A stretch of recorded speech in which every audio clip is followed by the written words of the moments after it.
Dzień dobry kochani! Witamy Was bardzo serdecznie. Z tej strony Mariusz. I Grażyna nową wycieczkę zaczyna. Jesteśmy w Bieszczadach, a w Bieszczady podobno przyjeżdża się tylko jeden raz, a potem się tylko wraca.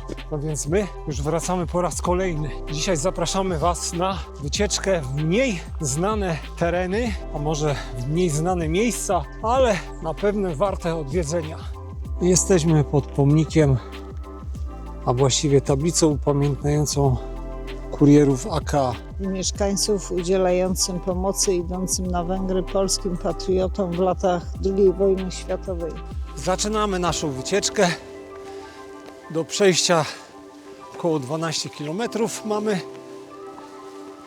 Powoli słoneczko wreszcie wychodzi zza tych chmur. Może się zrobi troszkę cieplej, bo na razie to zimno. Ledwie 2 stopnie na plusie.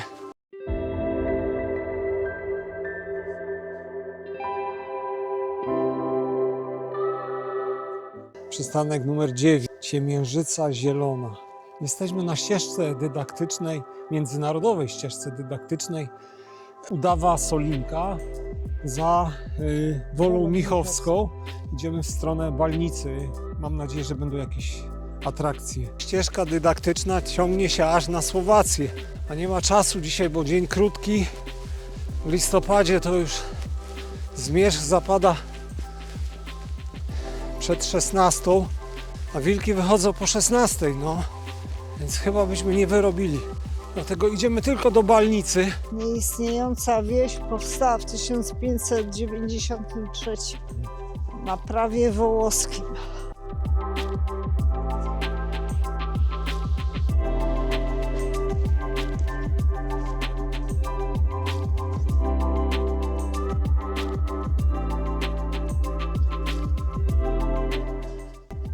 Kaplica w Balnicy. Kowalowa kaplica i cudowne źródełko były miejscem kultu religijnego dla wiernych obrządku grecko-katolickiego.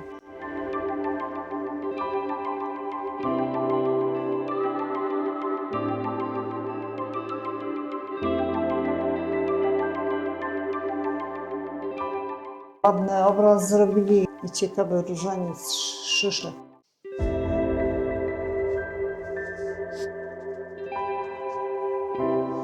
Cudowne źródełko pomagało w leczeniu ślepoty. Zobaczę, czy mnie pomoże, czy zaszkodzi.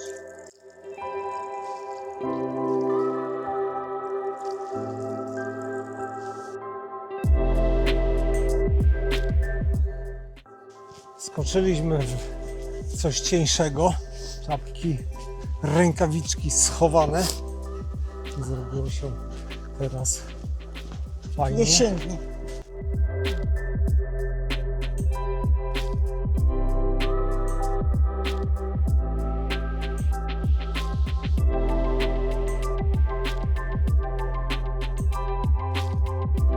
Pisało tam, że jest tu pochowanych wielu żołnierzy, powstańców i żeby leśnym zwyczajem przystanąć i położyć gałązkę jedliny.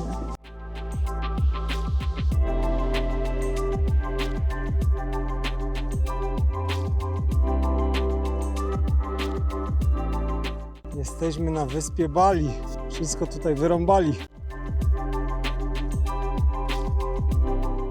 Następny dowód na to, że istniały tu wsie i mieszkali tu ludzie, którzy zostali po 1945 wysiedleni.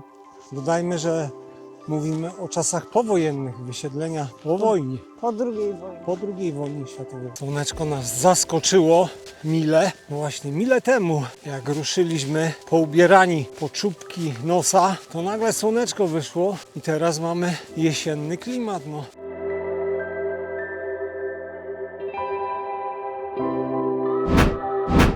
I ciebie brak, ciebie.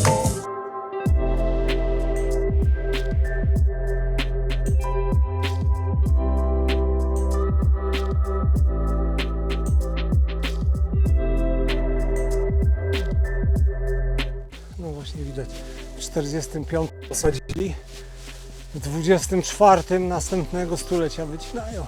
Doszliśmy do Bobrowiska Będziemy teraz tory kolejowe, wąskotorówki przekraczać.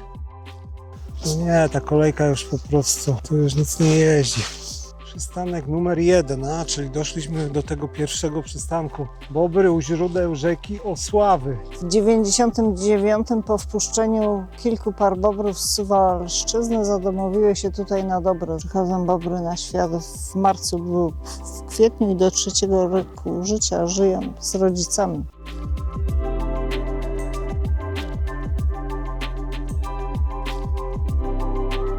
No i jesteśmy na stacji w Balnicy.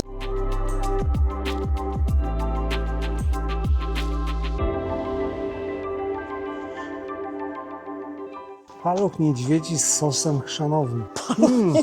Paluch niedźwiedzi. Cóż za wykwintna potrawa. Przystanek Balnica to taki sam schronisko jak chata na końcu świata, coś podobne.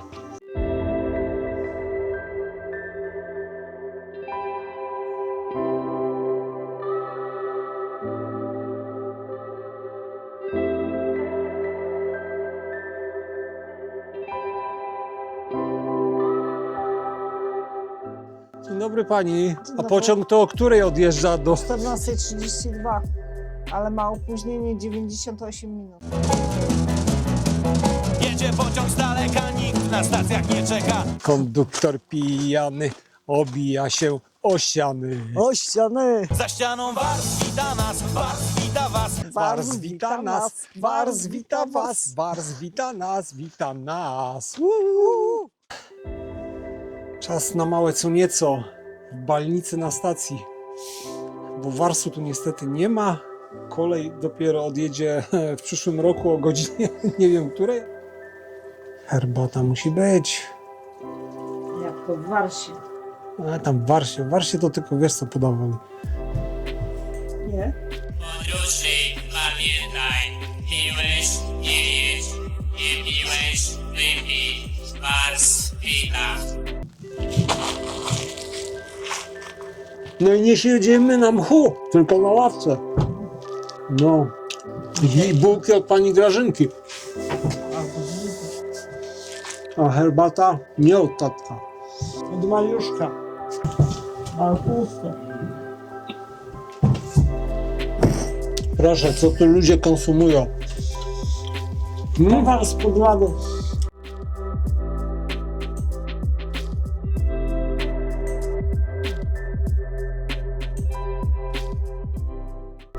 Robi się zimno. Wracamy z Balnicy tą samą drogą, bo nie ma tu innego wariantu, żeby wrócić do miejsca, z którego zaczęliśmy.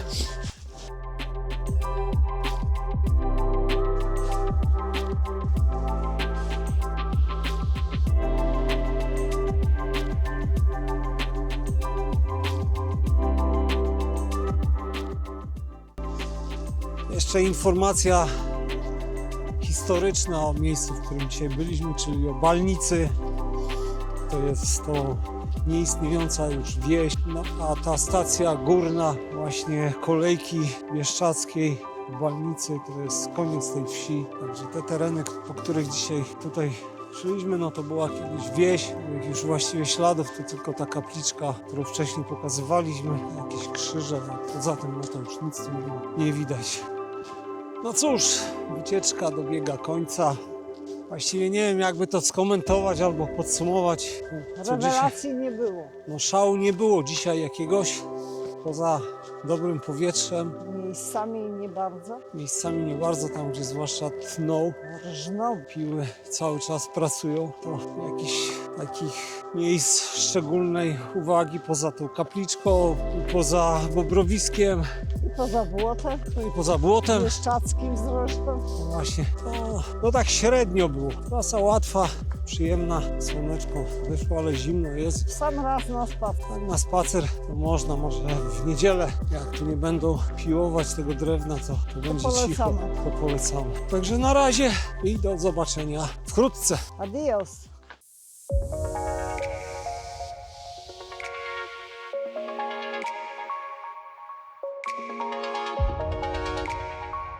Zaczynamy drugi dzień.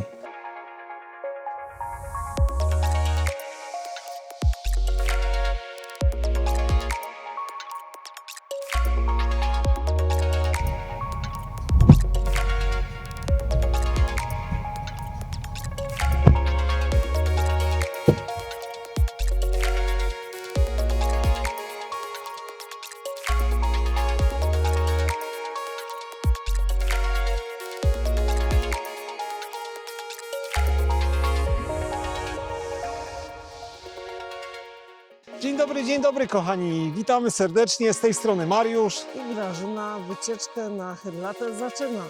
Jesteśmy w Roztokach Górnych, idziemy na Hyrlatą, na jedno z nieoczywistych miejsc. Bądźcie z nami.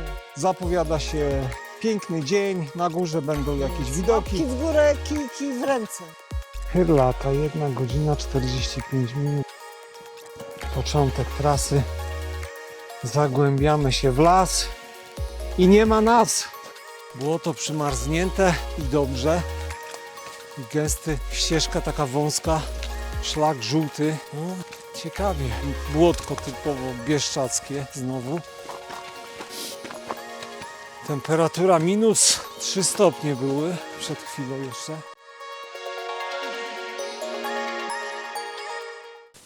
Zaczynamy ostre podejście. Ponad 640 metrów do góry według Komota. Zamrożone grzyby. No, trzeba przyznać, że początek wymagający. Ależ głęboki wąwóz. I kurczę, ślisko. No, ostre podejścia. Chyba jednak będziemy się rozbierać.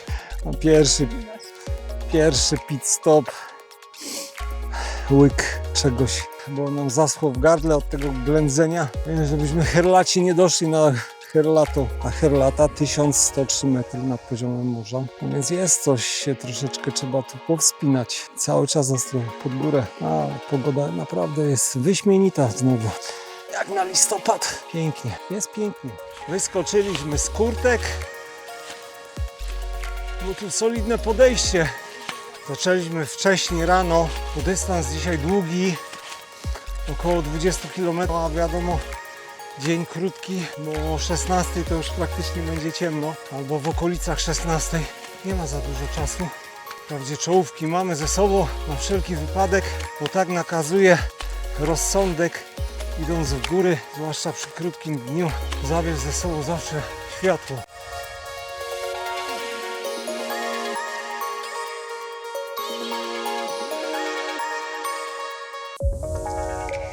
A kuku? A to ci wiewiórka. I nie była to nawet ruda wiewiórka, no.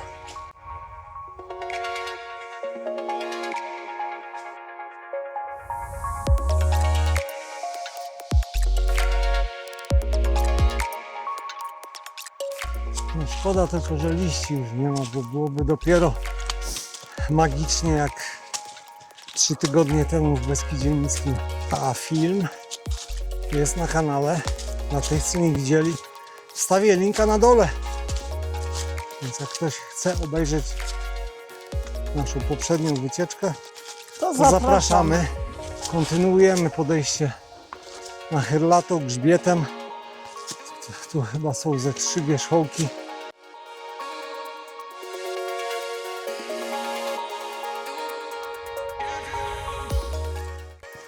Pierwszy punkt, czyli pierwszy wierzchołek z grani Hyrlatej już przed nami. Rosocha 1085 metrów nad poziomem morza. O, jak pięknie.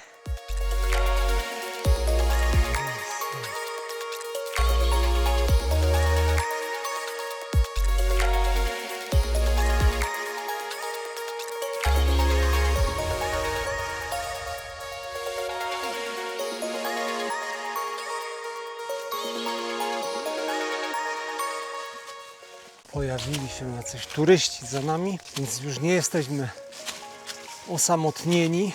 Panorama była całkiem ładna. Było widać połoniny, zwłaszcza połoninę wetlińską. Powinniśmy się ubrać No, mnie jest teraz dobrze. Próbuję sobie wyobrazić tych ludzi maszerujących tu ile 80 lat temu w czasie II wojny, dostających się na Węgry przez Chyrlatą. No i dobrą orientację trzeba było mieć. No, na pewno pomagali jacyś przewodnicy.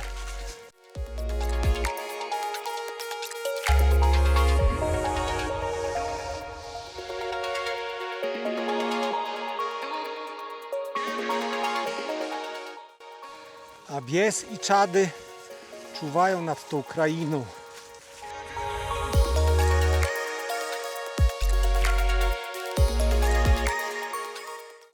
Drzewa świetnie pokręcone. No i zaczyna się teatr cieni.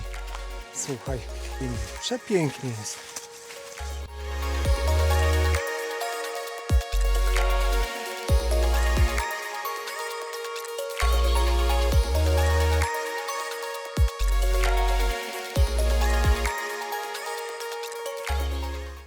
Jesteśmy teraz z Gagatki, z Chyrlatki, 1103 metry.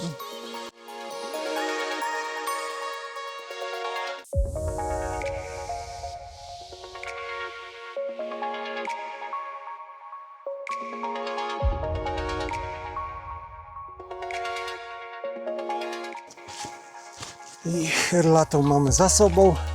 Idziemy dalej.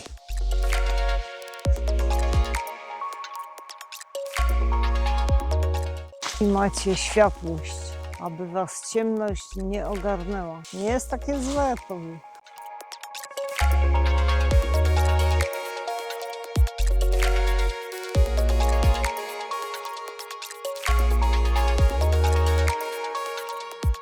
Także schodzimy, potem znowu trochę będziemy jeszcze podchodzić, to już trzeci wierzchołek będzie. Trzecie podchody. Znowu zbliżamy się do jakiejś polany.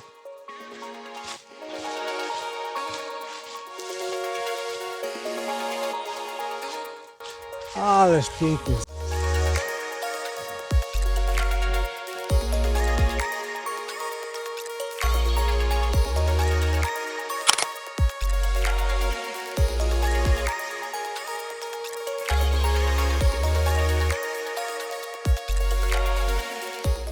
Przepiękne panoramy dookoła.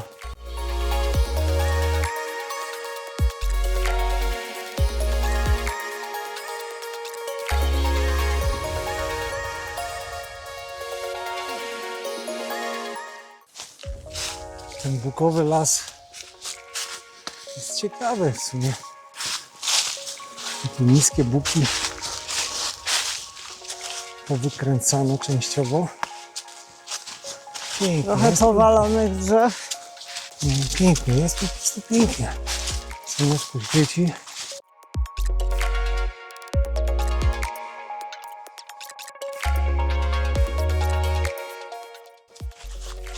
Meandrujemy wśród drzew. Czym rzeka. Jakaś przerwa nam się należy pod tym pięknym drzewem.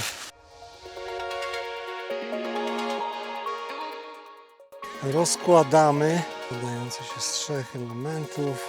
Nie duży, nie ciężki. Składamy. Krótkie wędrówki. No i herbatka.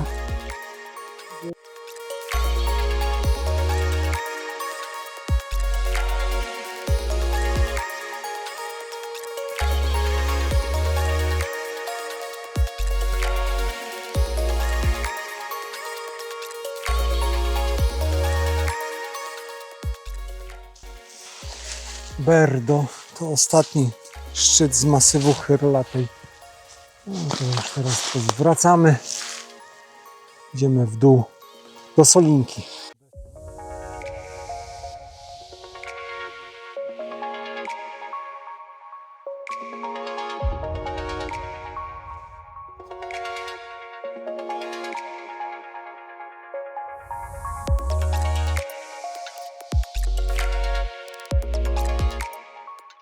Zeszliśmy z masywu Chyrlatej. Idziemy teraz do Solinki. Do końca trasy jeszcze 10 km przed nami. A słońce już Coraz niżej. No i gagatki zeszły z herlatki. I nie jesteśmy herlaci. Fajna wycieczka. Polecamy bardzo. Chociaż było stromo w dół, stromo w górę. No i miejscami było jeszcze ślisko na dodatek. Ale kije pomagają. Kijki nam pomagają. Jak to mówią, jak nie marchewką, to kijem. Nam kije pomagają. W zasadzie to tylko może nie wiem, z pięć osób widzieliśmy. Widzicie tą białą drogę? To szron. Ale idziemy w stronę słońca. I koniec asfaltu. Teraz też będzie dobrze, można nawet lepiej. Cieszymy się z tego, że jest pusto, że jest dobre powietrze, piękne góry, modrzewie. Carpe diem.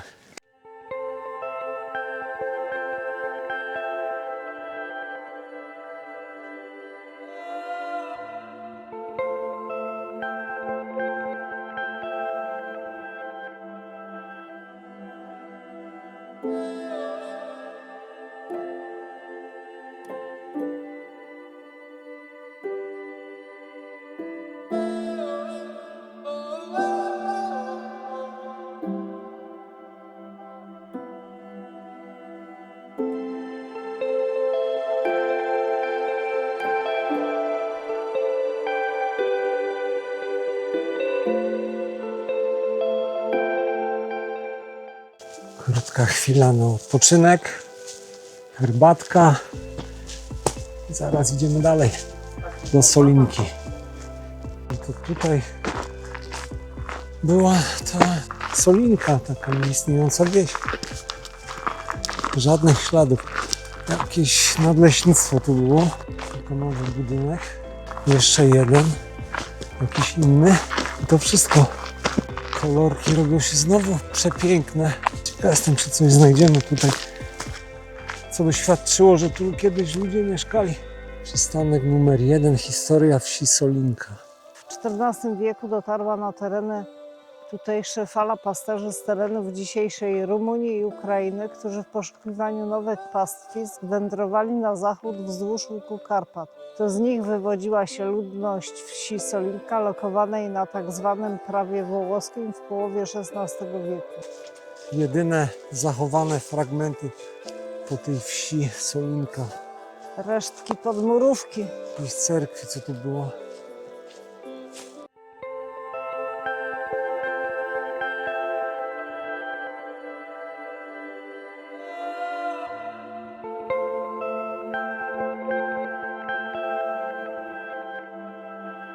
Umarła wieś i umarły drzewa.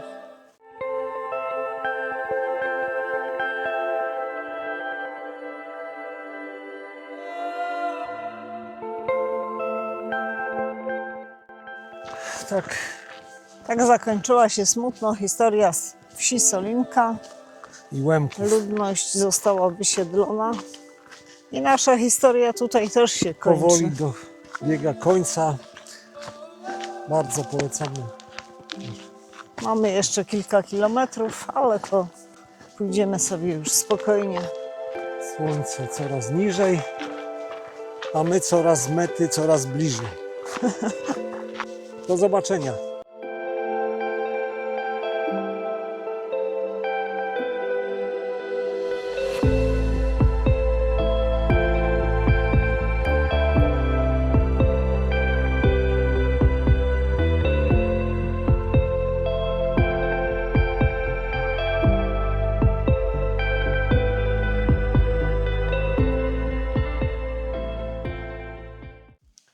Kontynuujemy naszą wycieczkę dzisiaj z Roztok Górnych.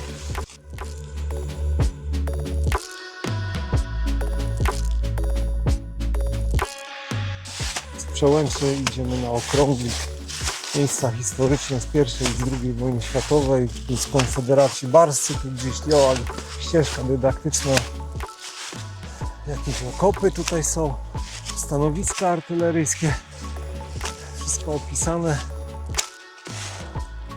O, widać tutaj takie zagłębienia w terenie.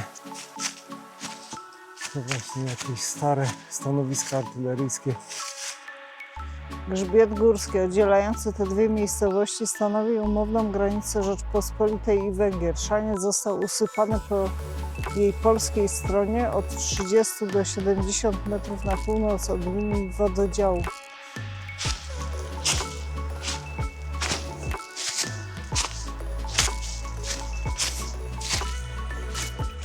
W sumie nieźle się to zachowało. Jak na tyle lat tylko drzewa tu wyrosły, to mieliśmy. Pierwotnie fosa była jeszcze głębsza.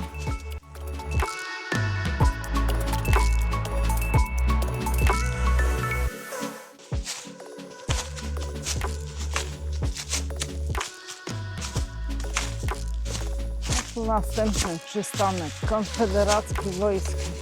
Konfederatów barscy składały się głównie z lekkiej kawalerii. Ich trzon stanowiła szlachta, ochotnicy wraz z sługami, a także prywatna milicja przychylnych konfederacji magnatów.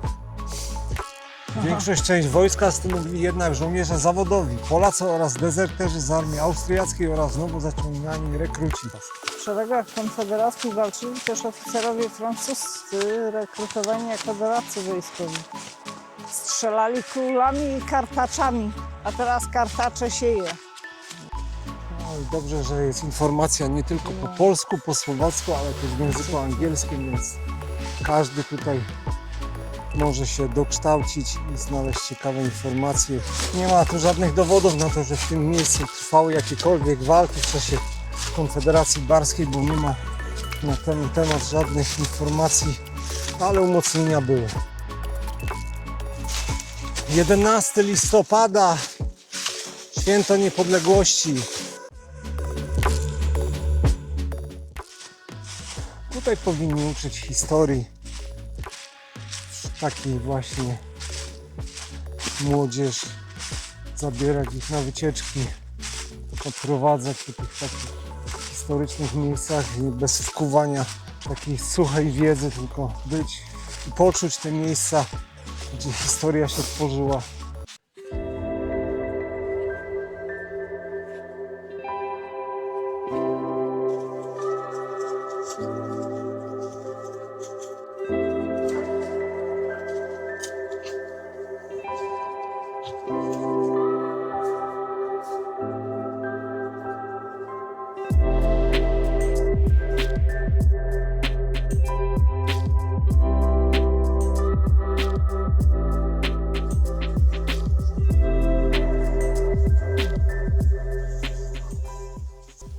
Widok tutaj spod okrąglika z polany bardzo ładny, tylko zamglone.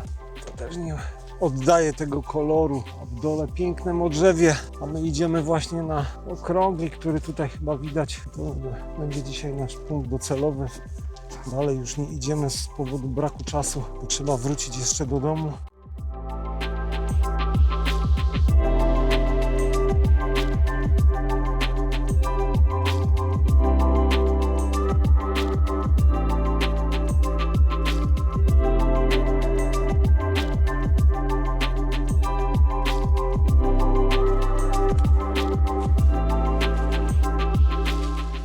Kolejne bardzo strome podejście. Zdobywam okrąglik. Szczytuję, a Grażyna jeszcze kawałek.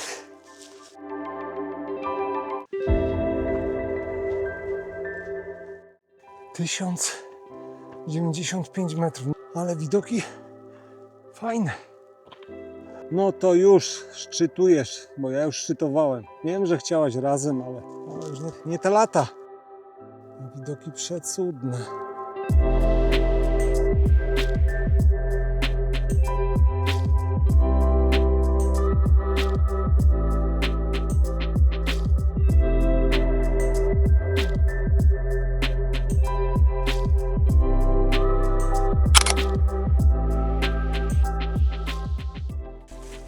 No i teraz będzie to zejście koszmarne. Czas odwrotu. Dlatego odwróciliśmy kamerę. A tu zejście bardzo strome z tego okrąglika, ale widoki były bardzo ładne. Mimo że wierzchołek właściwie zalesiony, ale Zwracamy teraz na przełęcz Roztoki albo na Ruskie Siedlo. Pooglądaliśmy okopy. Zrobiło się bardzo ciepło. Będziemy musieli teraz zejść około 70 metrów w dół przestrzeni, no może 300 metrów, 400. Także jest tutaj potężne podejście albo zejście.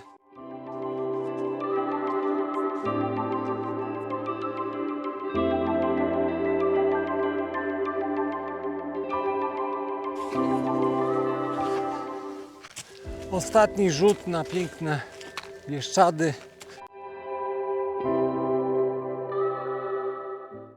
I z prawej, i z lewej góry. Przed nami, za nami. I to samotne drzewo cudownie wygląda.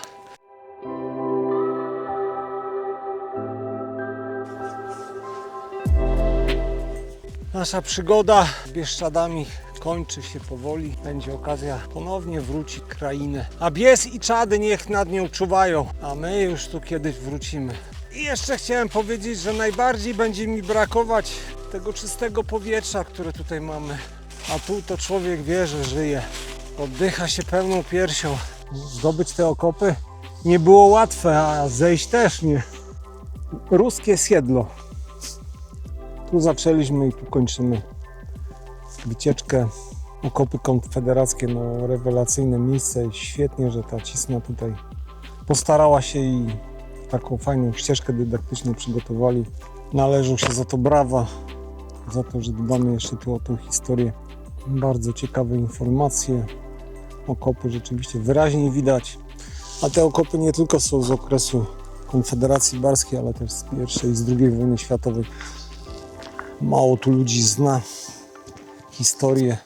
Wszyscy, co przyjeżdżają, to lecą w góry, ale niewielu interesuje, co tu się działo kiedyś. Ruskie 5 km. W zasadzie po prawej stronie jest Słowacja mojej i tam jest Park Narodowy Połoniny, Spikowa, rezerwacja, a przed nami Chyrlata. Wczoraj tam, właściwie nie Chyrlata, tylko grzbiet Chyrlaty. Wczoraj tam byliśmy. Kawałek Bieszczad zwiedziliśmy znowu. Nie tylko te oklepane miejsca znane wszystkim, tylko te mniej właśnie takie nieoczywiste miejsca. Czas powrotu. Wszystko co dobre kiedyś się kończy. I każda wycieczka kiedyś ma swój koniec. Nasza też. Więc dzięki za wspólne spędzenie czasu ze starymi dziadkami, którzy już tylko rozglądają się za tym, żeby jakieś historie, a nie jak młodzi, że latają tylko po szczytach i szczytują. Wycieczka była krótka, 9 km, dzisiaj około 500 metrów przewyższenia. Wracamy. Także na razie, do zobaczenia na szlaku.